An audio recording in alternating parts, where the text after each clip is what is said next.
한덕수 권한대행에 대해서 이재명 대표는 주말에 기자회견 열어서 일단 탄핵하지 않겠다라고 얘기를 했는데 하루 만에 지금 최고위라든지 대변인이라든지 여러 민주당 관계자들이 나와서 지금 거부권 행사하면 가만두지 않겠다라는 목소리를 내고 있습니다. 목소리 한번 들어보시죠. 권한대행 총리에겐 인사권과 법률 거부권을 행사할 능동적 권한이 없습니다. 한덕수 권한대행이 거부권을 행사한다면 그 다음에 2단으로 넘어간다. 이렇게 보면 되는 거기에 겁니까? 이제 윤석열 정권이 김건희 방패막으로서 역할을 해왔다. 김건희 특검법을 통하여서 반드시 이 잘못된 부분을 밝히라고 하는 것이 국민의 명령이기 때문에 이 바로미터가 되지 않을까 싶습니다. 벌써부터 대통령이 다 된 듯한 대통령 노름에 빠지지 않기를 바랍니다. 이재명 대표는 한덕수 권한대행과 관련하여 현상 유지 관리가 주 업무라는 월권적인 발언을 했습니다. 한덕수 권한대행 체제는 이재명의 섭정 체제가 아닙니다. 자, 지금 아마 김건희 여사 특검법이라든지 내란 특검법 이런 게 이제 주된 민주당의 이제 공격 포인트가 아닐까 싶은데 이걸 지금 거부권 행사하면 한덕수 권한대행 당신도 탄핵하겠다 이런 목소리를 내고 있거든요. 하루 만에 이렇게 입장이 바뀌었습니다. 어떻게 보셨습니까? 그 이재명 대표가 주말 사이에 그 기자회견을 통해서 뭐라고 얘기했냐면 내란 사태의 책임을 물어 한 권한대행을 탄핵해야 한다는 주장이 많았지만 네. 국정 혼선을 초래할 수 있어 일단 멈춘다 이렇게 얘기했거든요. 맞습니다. 이제까지 20여 차례 탄핵하지 않았습니까? 그럼 지금까지는 국정 혼선이 없었나요? 사실상 대통령이 저런 계엄을 옹호하지 않습니다. 절대 반대인데 대통령이 어떤 계엄을 하는 이유에 대해서 네. 야당의 끊임없는 탄핵에 대해서 언급을 했습니다. 근데 본인이 좀 잔인한 것 같아요. 일정 부분. 이런 측면에서 보고 무엇보다도 권한대행이라는 거는 헌법적 그 탄핵이 된 다음에 대통령의 권한을 총리한테 넘긴 거 아닙니까? 그다음에 이게 보면 상권 분립이 엄연히 있는데도 불구하고 본인은 본인이 주도하겠다는 어떤 욕심을 보인다는 거죠. 네. 더군다나 언제든 난 탄핵시킬 수 있어, 당신. 거부권 행사하거나 아니면 인사권 행사하면 언제든 탄핵시킬 수 있어. 그러면 한덕수 권한대행 입장에서는 제대로 할 수 있겠습니까? 눈치를 볼 수밖에 없는 거죠. 야당은 견제하고 비판하는 기능이지요. 그거를 마음대로 위에 올라가서 상황처럼 좌지우지할 수 있는 그게 아닙니다. 그리고 무엇보다도 민생을 위해서 국민을 위해서 하기보다는 본인의 네. 어떤 유불리를 위해서 한다는 측면이 다분히 강하지 않습니까? 사실 권력이라는 건 힘이라는 건 주체할 수 있고 뭔가 컨트롤 가능해야지 그게 힘으로 권력으로 남는 거지 그 권한 밖을 넘어서면 주체할 수 없으면 그건 폭력이 된다고 생각합니다.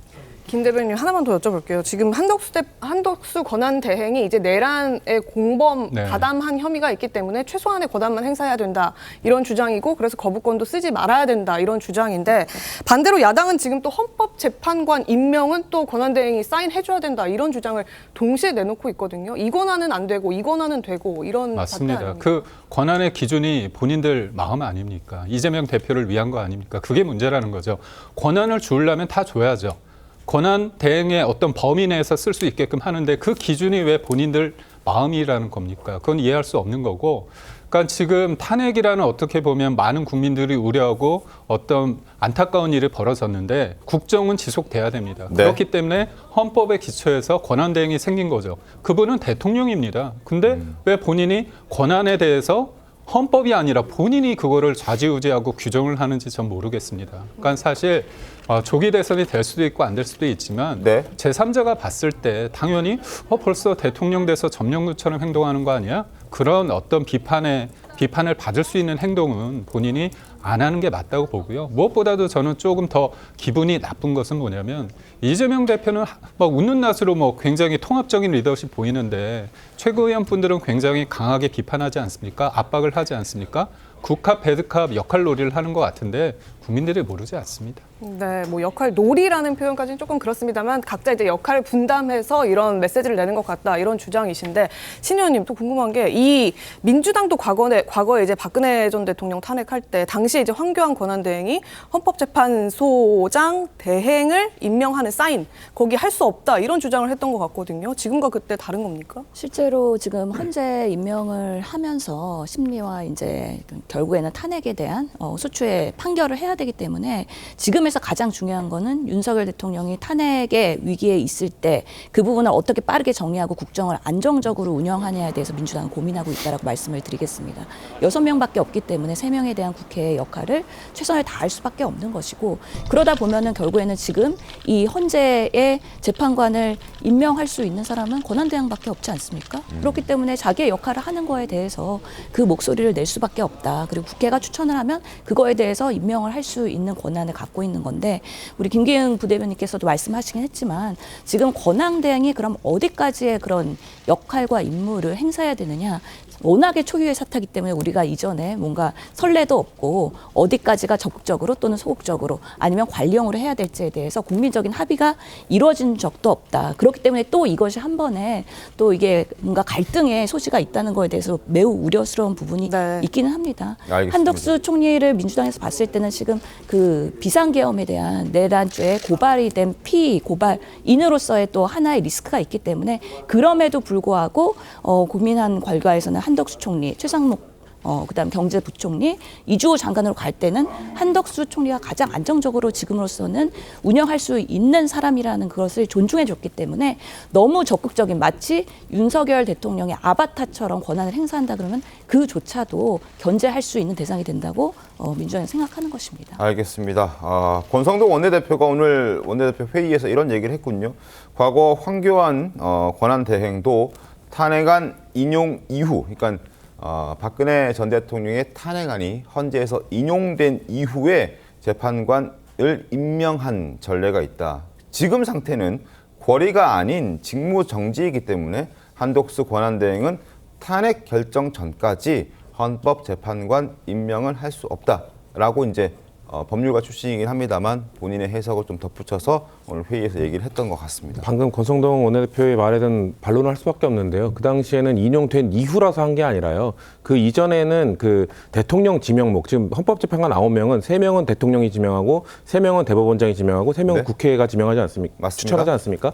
근데 그 인용 전에는 그 대통령 지명목이었던 박한철 헌법재판소장이 퇴임을 한 거였습니다. 그거에 대해서는 권한대행이 지명권을 행사하지 않았고, 인용 이후에는 대법원장 지명목 시 사인이 올라왔기 때문에 그거에 대해서 그 재가를 해준 것이죠. 그러니까 그 아주 소극적 권한입니다. 국회 추천목은 훨씬 더 소극적 권한이죠. 그렇기 때문에 지금 민주당에서 주장하는 것이 이때는 맞고 이때는 틀리다가 아니라 네. 대통령 몫에 대해서는 이건 너무 적극적 권한이니까 행사하면 안 된다는 것이고, 네. 그때 과거에 그런 사례가 있었던 겁니다. 근데 이번 3명 올라간 건 국회 추천 몫입니다. 대통령은 단순히 사인만 해주는 것이라는 말씀을 드리고 싶고, 그 거부권도 마찬가지입니다. 네. 과거에 노무현 대통령 탄핵 소추 때도 고건 전 총리 권한대행도 그때도 그 거부권을 행사한 적이 있습니다. 그때는 법안에 대한 겁니다. 그러니까 정책적 법안, 저는 양곡법에 대해서 만약에 거부권을 행사한다면 그거는 정책 기류를 유지해야 되기 때문에 거부권을 행사할 수도 있다고 생각하지만, 네. 특검법에 대해서는 다르게 견지해야 된다. 그렇기 때문에 그것을 소극적 권한과 적극적 권한을 좀 분리해서 봐야 된다는 말씀을 드리고 싶습니다. 알겠습니다.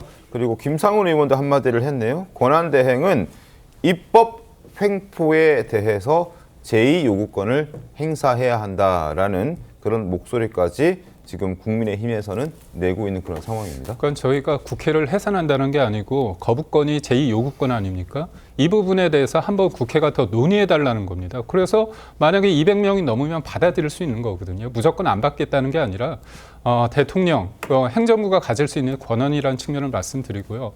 무엇보다도 지금 헌재 9인 체제가 왜 비상적으로 6인 체제가 됐느냐. 보면 이진숙 방통위원장이 이 관련해가지고 가처분 소송하지 않았습니까? 이겨가지고 뭔가 완벽한 체제가 아니지만 6인 체제도 심리를 할 수 있게끔 돼 있습니다. 심리하면 됩니다. 근데 이 문제가 사실 20여 명 가까운 사람들을 탄핵시키고 헌재를 마비시켜 놓은 다음에 직무 복귀를 못하게 한 야당의 책임이 없을까요? 근데 지금은 본인들한테 유리하니까 헌재 9인 체제를 완성시켜가지고 뭔가 헌재 결정을 빨리 해야 된다. 이렇게 생각하는 거는 누가 보더라도 원인 제공은 민주당이 했기 때문에 그 부분에 대한 어떤 사과를 한 다음에 한덕수 권한대행이 뭐 어떤 임명이 필요하다. 이렇게 얘기하는 게 앞뒤 순서가 맞는 거라고 생각됩니다. 손정혜 변호사님, 질문이 있는데요. 자, 권한대행이, 한덕수 권한대행이 만약에 민주당이 바라는 대로 움직여주지 않았을 때 민주당은 지금 탄핵하겠다라는 이야기를 지금 서슴지 않고 하고 있는 그런 상황입니다.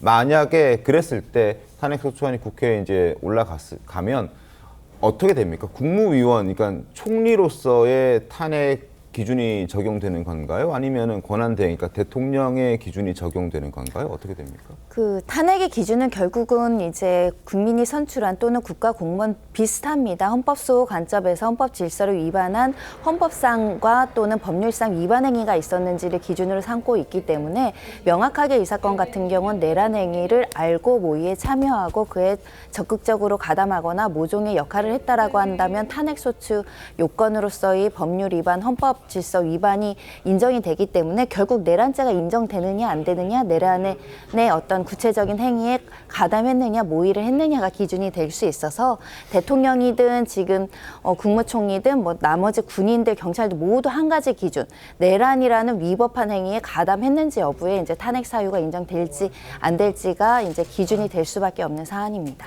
근데 이제 200석 이상, 뭐 150석 이상 이런 기준들이 있잖아요. 그 기준에서는 어떻게 적용되는 거죠? 비슷합니다. 탄핵 소추와 관련해선 소추 요건들은 비슷하다라고 말씀드릴 수 있고요.